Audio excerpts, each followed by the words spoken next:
Hi, congratulations. Thank you so much for accepting the interview. Thanks for inviting me, and thanks to all your viewers out there. Yes, so to start off, can you describe to us what does Arrive AI do in simple terms? Sure. And what problems are you trying to solve in the delivery world, and how is your approach different from the traditional approach? Thank you. Absolutely. In the most simplest terms, think of it as Mailbox 2.0. That's what we're doing. Where a normal mailbox ends and autonomy starts, that's us. We beat Amazon by 4 days on our first patent that allows us to have autonomous delivery from drones, robots, unmanned driverless vehicles, conventional and US mail. I like to say we're reducing the friction between people, drones, and robots. So how does AI play a role in this process? AI is at our core, and what we're doing is we're optimizing our delivery routes, streamlining scheduling, we're predicting prioritization of what items that need to be delivered, checking capacities of different boxes to ensure that they can take additional deliveries, things like that. Also return logistics. So if you want to send something back, reverse logistics in the US alone is a $1 trillion market. So if you want to send something back, you can populate your last purchases on our app. You pick the item you want to send back, it'll alert Amazon, Dispatch, UPS. You just drop the item in without a label. You don't have to find a receipt. It goes back seamlessly and you get your credit. Yeah, because Magnificent Seven, the technology sector, has been the leading sector in the stock market in the past few years. Absolutely. Yeah, leading by like NVIDIA. So where do you think AI would go in the next 5 to 10 years? AI is everything. It's the new big thing, and it's not going to go away. Everything is getting faster and better, and AI is going to be driving all that. Things are happening so fast, and I think you see that represented in the market in the top stocks right now. Yeah, so if you look around the world, some places move faster than the others, right? Sure.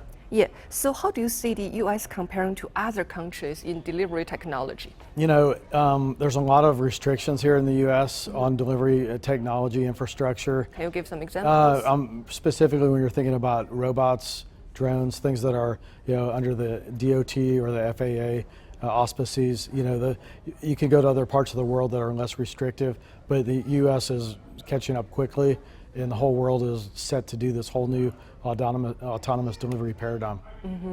There have been a lot of discussions and talks about drones and also robots in the delivery process. So do you think those would really become part of like everyday routine delivery very soon, or there are still a lot of challenges? I think it's ready to go right now. Right now. It's happening right now in several areas. Starship robots are delivering on college campuses throughout the country. Dallas, Texas is home to drone delivery from several different companies right now. Christiansburg, Virginia, Google Wing is working there. And all over the world, there's use cases happening.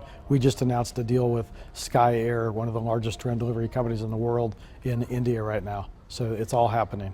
So you're moving like around the world, expanding around the world. Is that your plan? We have a very extensive, comprehensive patent portfolio. We beat Amazon, as I mentioned, by 4 days. Yes. We have tons of IP in the space, and we've extended all of our US patents to 58 countries throughout the world. So we are going worldwide. Now that we're on the NASDAQ, it really gives us the market power to go out and do those kind of things.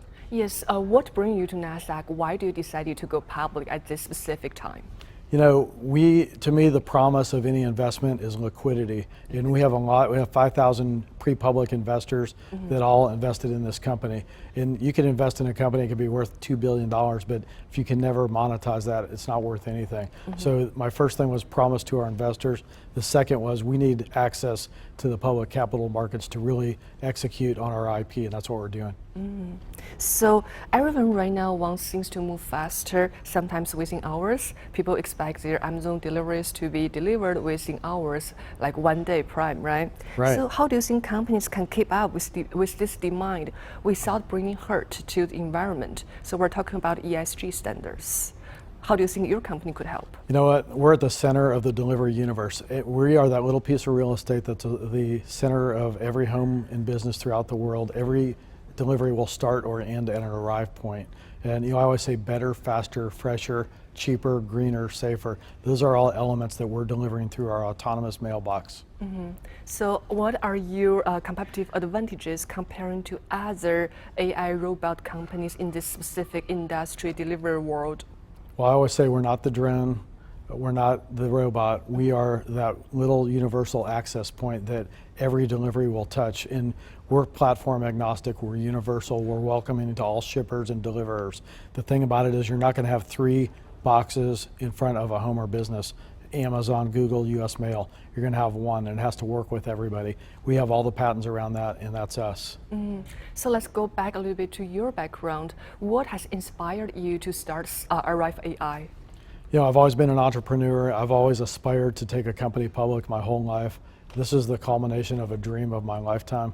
We have 5,000 pre-public investors that share the same vision. I have an crack team that helps me execute every day. I say it's all the right people together at the right time at the right place to be Arrive AI and here on the NASDAQ, and I'm really proud of that. What are the next steps of your plan to expanding globally? You know, we have 20 employees right now. Since we've gone public, we have access to more capital. We're going to triple our size immediately, and we're going to roll out to the world very deliberately. It has to make sense. We don't want to get ahead of ourselves. We want to be able to be bulletproof and 100% perfect every time, and so you don't want to get ahead of yourselves, but we're in a great position to really build something big now that's going to change the world.